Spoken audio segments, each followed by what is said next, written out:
Selamat pagi. Assalamualaikum warahmatullahi wabarakatuh. Pertemuan kali ini kita akan membahas materi mengenai pengambilan keputusan dalam manajemen.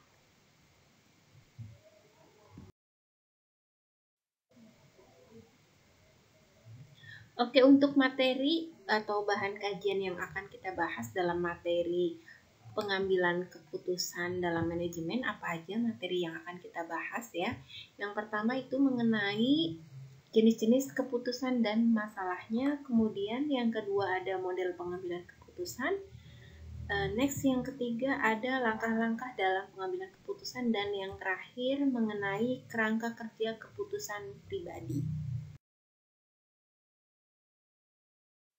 Next selanjutnya di sini ada 9 pertanyaan mengenai pengambilan keputusan dalam manajemen. Biasanya sebagian besar dari kita membuat keputusan itu secara otomatis ataupun tanpa disadari kita mengambil suatu keputusan. Nah, tanpa disadari juga orang-orang itu memiliki perilaku yang berbeda-beda dalam pengambilan keputusan yang mereka bawa ke dalam posisi masing-masing dalam sebuah manajemen. Nah, coba teman-teman pikirkan kembali bagaimana teman-teman membuat keputusan dalam kehidupan pribadi ataupun dunia pekerjaan ataupun juga dalam pendidikan. Terutama ketika orang lain juga terlibat dalam pengambilan keputusan yang akan kita ambil tersebut. Nah, silahkan teman-teman jawab dari 9 pertanyaan ini ya.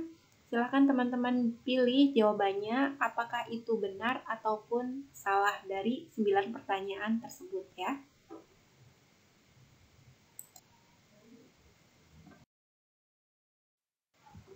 Oke, selanjutnya di sini kita akan membahas mengenai jenis-jenis keputusan dan masalahnya. Nah, yang pertama, kita akan membahas mengenai decision dan yang kedua mengenai pengambilan keputusan atau decision making ya. Nah, kita akan bahas mengenai decision dulu ya. Decision itu apa sih? Nah, decision itu merupakan pilihan yang dibuat dari alternatif-alternatif yang ada. Contohnya seperti apa? Contohnya semisalkan seorang manajer akuntan, dia hendak memilih ataupun menentukan pilihan antara si A, kemudian si B, kemudian si C untuk mengisi posisi auditor junior. Nah, itu adalah contoh dari keputusan yang harus diambil oleh si manajer tersebut. Nah, kebanyakan orang menyangka bahwa membuat pilihan adalah bagian yang besar dalam proses pengambilan keputusan. Tetapi tidak seperti itu. Membuat pilihan hanyalah salah satu bagiannya saja. Oke, next selanjutnya di sini kita akan bahas mengenai decision making ya. Nanti untuk contohnya akan Ibu kaitkan dengan decision. Decision making itu apa? Nah, decision making ini merupakan suatu proses dalam mengenali masalah-masalah dan peluang-peluang. Kemudian dari masalah dan peluang tersebut dapat dipecahkan seperti itu. Nah, dalam pengambilan keputusan atau decision making ini mengharuskan adanya usaha baik sebelum ataupun sesudah dibuatnya pilihan ataupun pengambilan keputusan tersebut. Nah, contohnya Ibu akan kaitkan dengan decision tadi ya, masih sama untuk contohnya. Nah, mengenai decision making ya, contohnya masih dikaitkan dengan yang tadi ya. Nah, dalam keputusan untuk memilih antara si A, kemudian si B dan si C ya. Berarti di sini itu ada andil seorang manajer untuk mengharuskan ataupun meyakinkan manajer akuntansi jika auditor junior yang baru ini memang sangat diperlukan. Nah, untuk menentukan tersedianya kandidat yang potensial, si manajer ini akan mewawancarai kandidat-kandidat tersebut untuk mendapatkan informasi yang penting, atau bisa juga memilih satu kandidat dan selanjutnya melakukan sosialisasi pegawai baru di organisasi yang bersangkutan tersebut ya, seperti itu. Nah, dari sini kita bisa lihat berhasil atau tidaknya keputusan yang telah diambil tersebut, seperti itu. Next, selanjutnya di sini ada keputusan terprogram ya. Kalau keputusan tadi decision itu masuknya kepada keputusan terprogram. Keputusan terprogram itu apa? Nah, teman-teman bisa langsung dibaca aja ya. Ibu sudah tuliskan.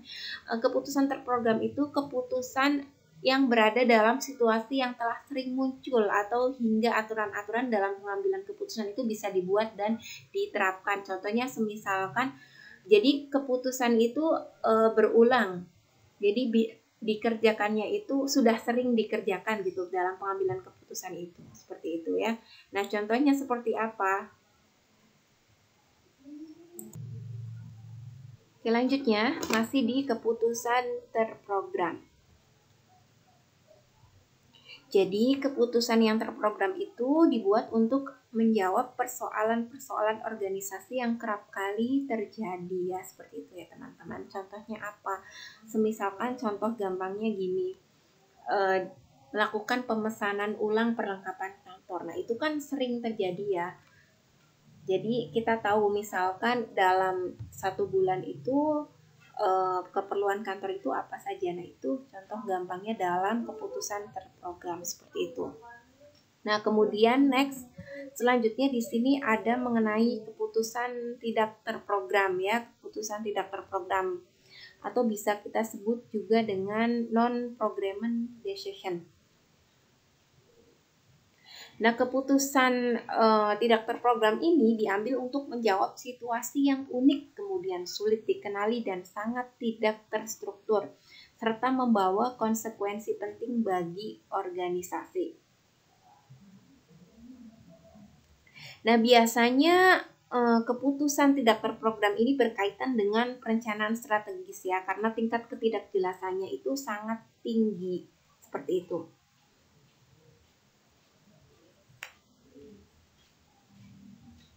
Contohnya misalkan keputusan untuk membangun pabrik baru, kemudian pengembangan barang ataupun jasa baru, dan memasuki pasar di tempat yang baru, seperti itu ya contohnya. Ini masih dalam penjelasan mengenai jenis pengambilan keputusan ya, tapi dalam hal ini kita akan membahas mengenai kejelasan dan ketidakjelasan ya, menghadapi kejelasan dan ketidakjelasan. Oke, satu perbedaan utama antara keputusan terprogram dan keputusan tidak terprogram itu ada kaitannya dengan tingkat kejelasan dan ketidakjelasan yang harus ditangani oleh manajer dalam mengambil suatu keputusan. Nah, teman-teman bisa dilihat di sini sudah Ibu gambarkan ya. Nah, di sini tinggal teman-teman lihat ya, seperti itu. Nah, biasanya dalam dunia yang sempurna ataupun yang dinamis ini ya, manajer itu akan memiliki semua informasi yang diperlukan untuk mengambil suatu keputusan. Akan tetapi pada kenyataannya nih, beberapa hal berada di luar pengetahuan si manajer. Karena beberapa keputusan akan gagal memecahkan masalah tertentu atau gagal mendapatkan hasil yang dikehendaki. Nah, dari hal tersebut, manajer akan mencoba mendapatkan informasi tentang alternatif-alternatif dalam mengambil keputusan yang akan mengurangi tingkat ketidakjelasan. Nah, setiap situasi saat mengambil keputusan dapat diatur dalam sebuah skala. Nah, skalanya sudah Ibu gambarkan ya. Skala dalam menghadapi kejelasan dan ketidakjelasan tersebut. Nah, di sini ada kejelasan, kemudian ada ketidakjelasan, ada resiko, dan juga ada ambiguitas. Dalam hal ini bisa masuk kepada apa nih? Bisa masuk ke keputusan terprogram atau bisa juga keputusan tidak terprogram. Nah, kondisi yang mempengaruhi kemungkinan kegagalan dari keputusan yang diambil tersebut.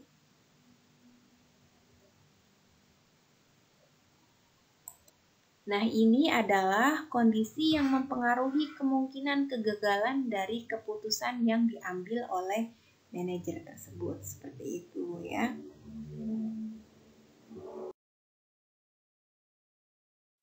Akan bahas mengenai skalanya ya.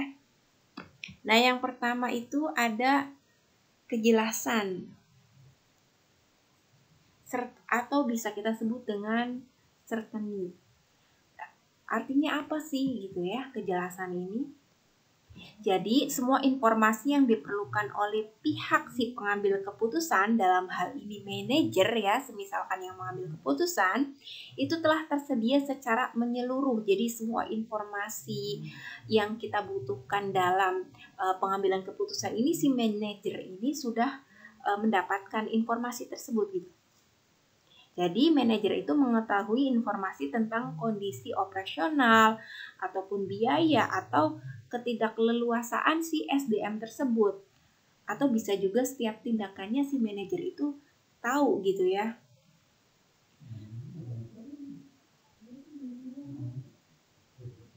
Next, selanjutnya di sini ada resiko atau bisa kita sebut dengan risk ya. Resiko itu apa? Jadi, resiko ini adalah sebuah keputusan harus memiliki tujuan-tujuan yang jelas dan informasi yang baik selalu tersedia seperti itu.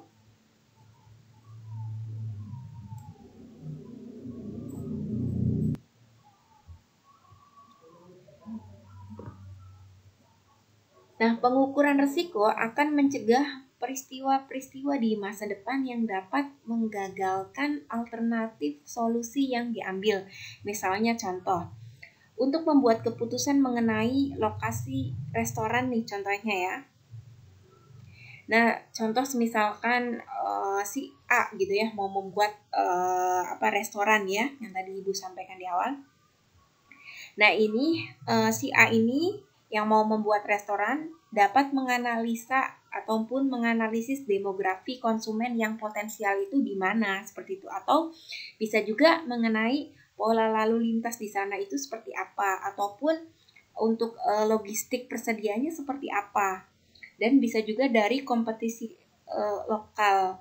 Nah, itu seperti apa? Jadi bisa diperkirakan perkiraannya itu seperti apa, layak atau tidak sih, seberapa suksesnya sih kalau restoran ini ditempatkan di lokasi tersebut seperti itu. Next, selanjutnya ada yang namanya ketidakpastian, uncertainty ya. Nah, ini ketidakpastian. Nah, apa sih ketidakpastian itu? Ketidakpastian ini ya bahwa si manajer itu mengetahui tujuan mana yang ingin dicapai, tetapi informasi tentang alternatif ataupun peristiwa di masa depan tidaklah lengkap.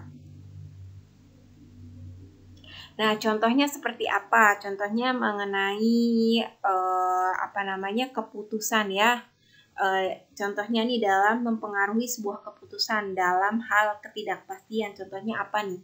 Misalkan masalah harga, contoh, kemudian biaya produksi dan suku bunga. Nah, contohnya seperti itu.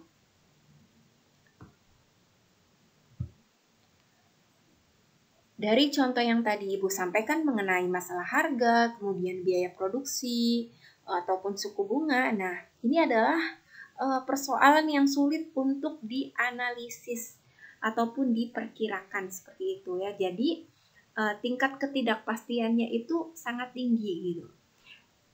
Nah, kemungkinan juga manajer harus membuat asumsi yang menjadi titik untuk menempa keputusannya, bahkan walaupun akan sebab salah jadinya jika asumsi tersebut ternyata tidak benar, seperti itu.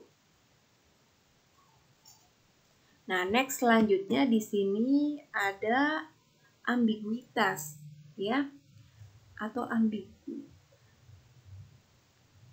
Nah, apa sih ambiguitas? Ambiguitas itu adalah situasi paling sulit dalam pengambilan keputusan. Nah, berarti ambiguitas itu apa sih gitu ya? Berarti bahwa tujuan-tujuan yang akan dicapai atau permasalahan-permasalahan yang hendak dipecahkan tidaklah jelas. Alternatif-alternatif juga sangatlah sulit ditentukan dan informasi mengenai hasilnya nanti tidaklah tersedia.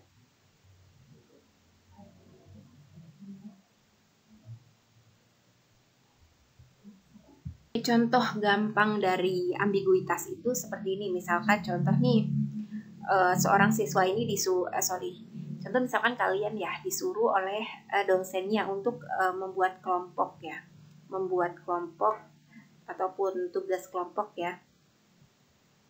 Jadi si dosen ini akan menyuruh kalian untuk menyelesaikan suatu tugas.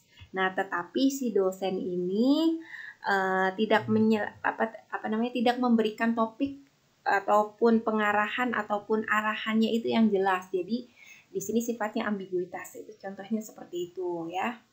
Jadi contoh misalkan yang tadi Ibu sampaikan, misalkan teman-teman mahasiswa diberikan tugas oleh dosen untuk membuat kelompok ya, tapi tidak diarahkan mengenai topiknya, kemudian tidak diarahkan gitu secara spesifik mengenai apa. Nah, itu namanya ambiguitas seperti itu.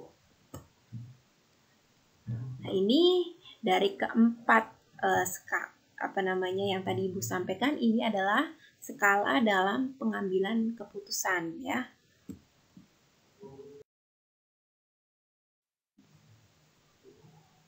Oke, next selanjutnya di sini kita akan membahas mengenai model pengambilan keputusan ya, teman-teman. Oke, nah di sini ada 3 model yang akan Ibu sampaikan ya.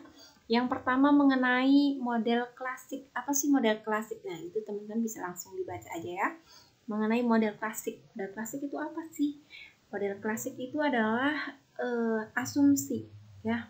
Berdasarkan pada asumsi bahwa manajer harus membuat keputusan yang logis yang akan berada dalam kepentingan ekonomi perusahaan.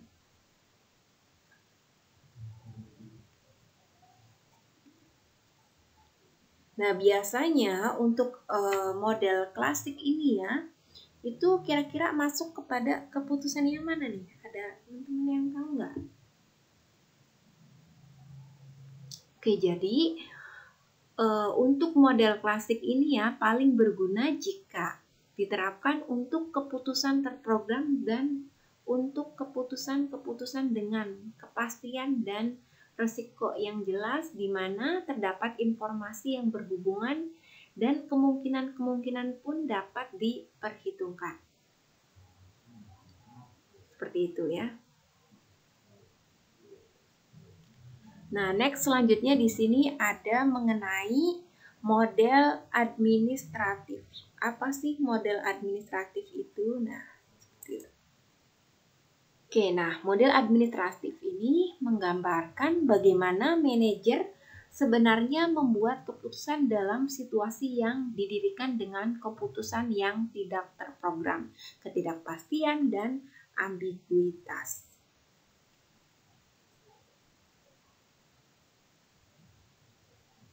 Nah, biasanya model administratif ini mengenali keterbatasan yang dimiliki manusia dan lingkungan yang mempengaruhi tingkat rasionalitas manajer dalam proses pengambilan keputusan. Nah, kemudian model administratif juga mengandalkan asumsi yang berbeda dari asumsi-asumsi pada model klasik. Nah, model administratif ini lebih berfokus pada faktor-faktor di organisasi yang mempengaruhi pengambilan keputusan yang dilakukan oleh individu, seperti itu. Next, selanjutnya ada model politik ya. Apa sih model politik? Oke, nah model pengambilan keputusan yang ketiga ini sangatlah berguna dalam membuat keputusan yang tidak terprogram ketika situasinya itu tidak jelas, kemudian informasinya terbatas dan adanya konflik antara manajer tentang tujuan yang akan dicapai atau tindakan apa yang akan dilakukan, seperti itu. Jadi model politik ini menggambarkan bagaimana keputusan yang tidak terprogram ketika situasinya tidak jelas, informasinya terbatas, dan adanya konflik antara manajer tentang tujuan yang akan dicapai atau tindakan apa yang akan dilakukan.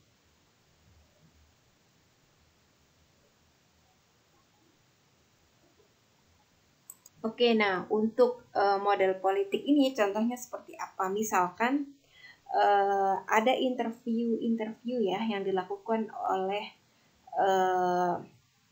contoh misalkan ada interview. Nah, ini dilakukan oleh CEO ya, CEO industri.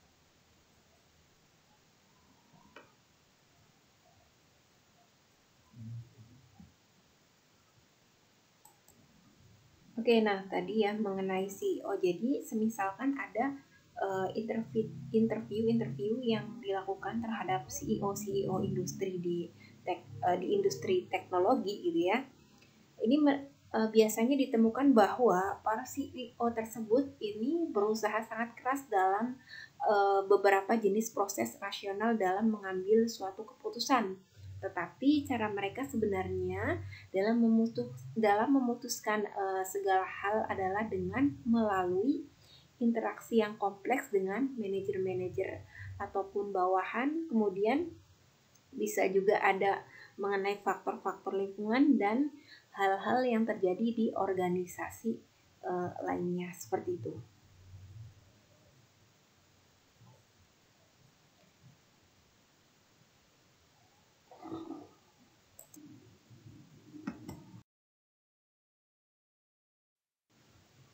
Next ya, selanjutnya di sini kita membahas mengenai model pengambilan keputusan. Ya, ada model klasik, model administratif ya, kemudian model politik yang tadi Ibu sampaikan di awal ya.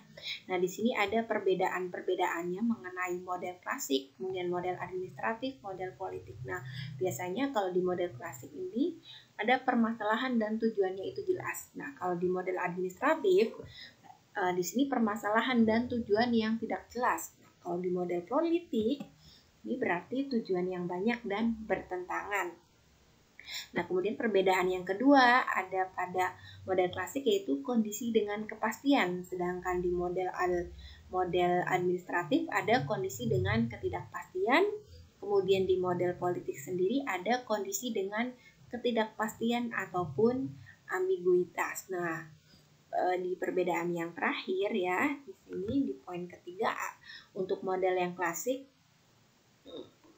di sini ada mengenai informasinya itu lengkap. Kemudian jadi informasi yang lengkap akan alternatif dan keluarnya itu sangatlah lengkap kalau di model klasik. Nah, kalau di model administratif ini informasi yang terbatas akan alternatif dan keluarannya. Kemudian kalau di model politik ini sudut pandang yang tidak konsisten, kemudian informasi yang ambiguitas. Nah, ini adalah perbedaan dari setiap model pengambilan keputusan. Nah, teman-teman bisa dipahami ya untuk perbedaan dari setiap model, entah itu model klasik ataupun model administratif ataupun model politik. Oke, nah selanjutnya di sini kita akan membahas mengenai langkah-langkah dalam pengambilan keputusan. Nah, di sini ada 8 langkah dalam pengambilan keputusan. Yang pertama itu pengenalan syarat-syarat pengambilan keputusan, kemudian yang kedua ada diagnosis dan analisis dulu sebab akibatnya. Kemudian yang ketiga pengembangan alternatif. Next, yang keempat ada di seleksi administratif yang dikehendaki. Kemudian ada di yang kelima mengenai penerapan alternatif terpilih. Dan yang terakhir mengenai evaluasi dan umpan balik. Oke, selanjutnya di sini kita akan bahas mengenai kerangka kerja keputusan pribadi. Nah, kerangka kerja keputusan pribadi ini dalam situasi apa? Nah, nanti teman-teman akan lihat ya konsep kerangkanya itu seperti apa. Oke, nah ini situasinya itu dalam hal yang tadi kita sudah bahas di awal ya, mengenai keputusan ataupun decision making ya. Nah, ini situasinya itu dalam situasi terprogram ataupun tidak terprogram, kemudian modelnya itu mau klasik, mau administratif ataupun politik, dan yang terakhir yaitu mengenai langkah-langkah pengambilan keputusannya itu seperti apa. Nah, kerangka konsepnya itu mengenai gaya kepribadian dalam pengambilan keputusan. Nah, dalam hal ini, konsep ini ya menggambarkan peran gaya pribadi dalam proses pengambilan keputusan. Nah, gaya pribadi pengambilan keputusan ini mengacu pada perbedaan di antara orang-orang yang berhubungan dengan cara mereka mengevaluasi masalah ataupun mengembangkan alternatif-alternatif dan membuat pilihan tersebut. Nah, di sini ada sebuah penelitian yang telah menemukan 4 gaya pengambilan keputusan. Yang pertama itu adalah direktif, kemudian analisis, kemudian yang ketiga ada konseptual, dan yang terakhir adalah behavior atau perilaku ya. Nah, apa sih gaya direktif ini gitu ya? Apa sih gaya direktif? Nah, gaya direktif ini biasanya digunakan oleh orang-orang yang lebih memilih solusi masalah yang sederhana dan jelas. Nah, kemudian next untuk gaya analisis. Nah, biasanya kalau gaya analisis ini ya, dia itu senang mempertimbangkan solusi yang kompleks berdasarkan data sebanyak mungkin yang dapat mereka kumpulkan. Jadi datanya itu banyak seperti itu. Nah, kemudian kalau yang konseptual ya, kalau konseptual, nah biasanya orang-orang yang cenderung ke arah gaya konseptual juga senang memperhatikan sejumlah besar informasi. Namun perlu digarisbawahi ya, mereka ini lebih berorientasi sosial daripada mereka menyukai gaya analisis seperti itu. Nah, next yang terakhir yaitu gaya perilaku atau behavior ya. Nah, gaya yang digunakan oleh manajer. Nah, kalau yang perilaku ini ya, biasanya gaya yang digunakan oleh manajer ini memiliki perhatian mendalam terhadap orang lain sebagai individu.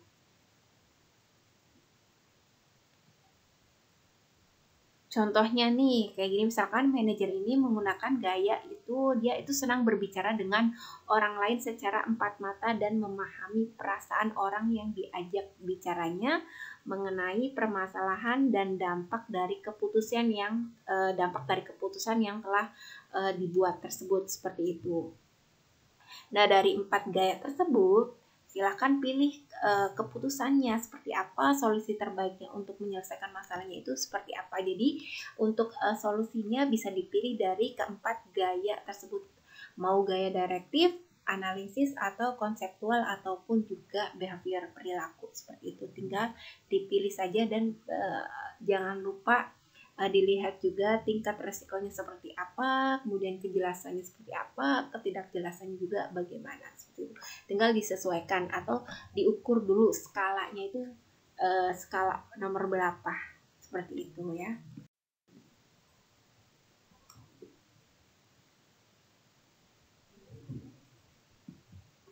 Oke, next selanjutnya di sini kita akan membahas mengenai pengambilan keputusan kelompok yang inovatif. Nah, kemampuan untuk membuat keputusan dengan cepat, kemudian baik dan berkualitas tinggi, ini merupakan keahlian yang penting dalam suatu organisasi yang bergerak ataupun yang dinamis dalam hal ini ya. Nah, kemudian dalam banyak industri, tingkat perubahan ataupun persaingan dan perubahan teknologi sangatlah besar sehingga peluang-peluang juga terlalu cepat, kemudian informasi yang jelas dan lengkap jarang tersedia, dan harga yang harus dibayar karena lambatnya dalam mengambil suatu keputusan adalah hilangnya bisnis atau jatuhnya perusahaan.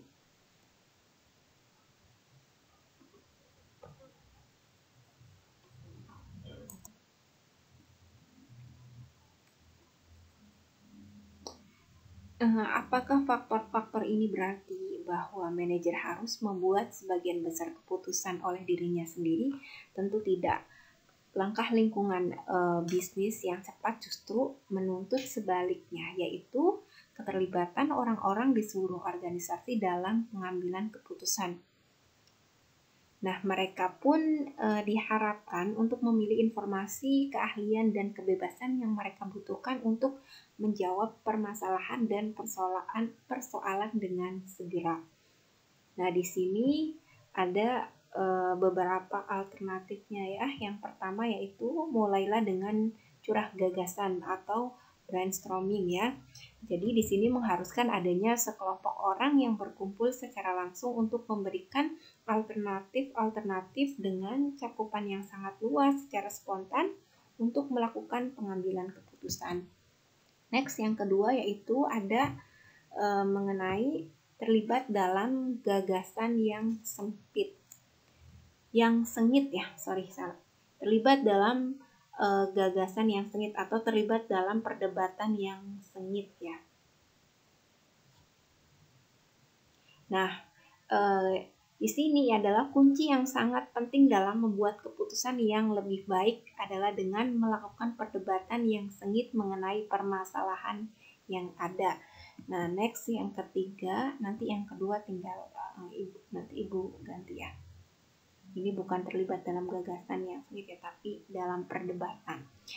Next yang ketiga yaitu mengenai hindari groptik. Groptik itu apa sih? Jadi groptik itu kecenderungan anggota kelompok untuk tidak mengutarakan opini-opini yang bertentangan.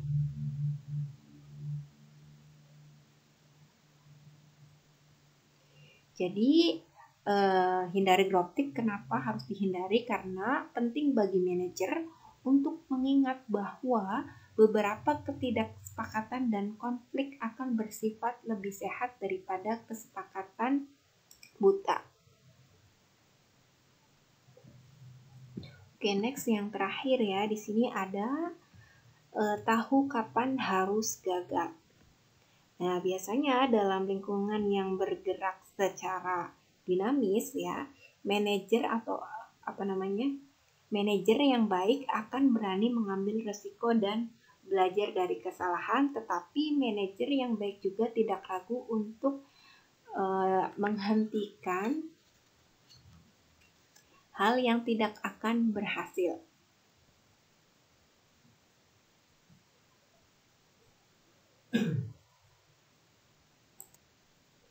Oke, penelitian telah menemukan bahwa manajer dan organisasi seringkali terus memberikan waktu dan uang untuk sesuatu yang sudah terbukti akan gagal. Kecenderungan ini dianggap sebagai komitmen eskalasi atau bisa kita sebut dengan escalating commitment. Seperti itu ya. Oke, jadi untuk pembahasan di pertemuan kali ini sudah selesai dan di akhir di sini nanti Ibu akan memberikan beberapa tugas untuk kalian ya.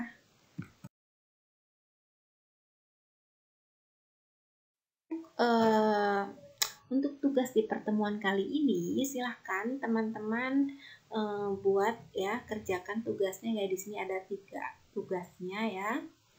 Silahkan teman-teman kerjakan. Nah, mengerjakannya dalam bentuk video ya. Jadi nanti teman-teman silahkan buat video ya. Dan kemudian silahkan teman-teman upload di YouTube-nya masing-masing. Ini tugasnya individu ya, bukan kelompok. Jadi silahkan teman-teman buat videonya secara individu dan selesaikan. Ada 3 tugasnya. Jadi durasi videonya minimal 5 ataupun 10 menit ya, maksimal 10 menit ya, minimal 5 menit. Silahkan kalian kerjakan. Kemudian kalau sudah dikerjakan tugas videonya, silahkan kalian komen di kolom komentar YouTube ini ya, sertakan nama kalian, kemudian tulis juga materi mengenai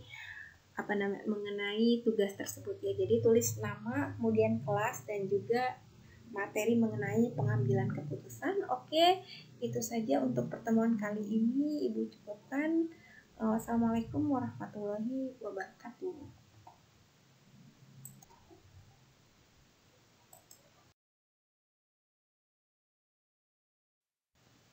Oke, terima kasih dan selamat mengerjakan.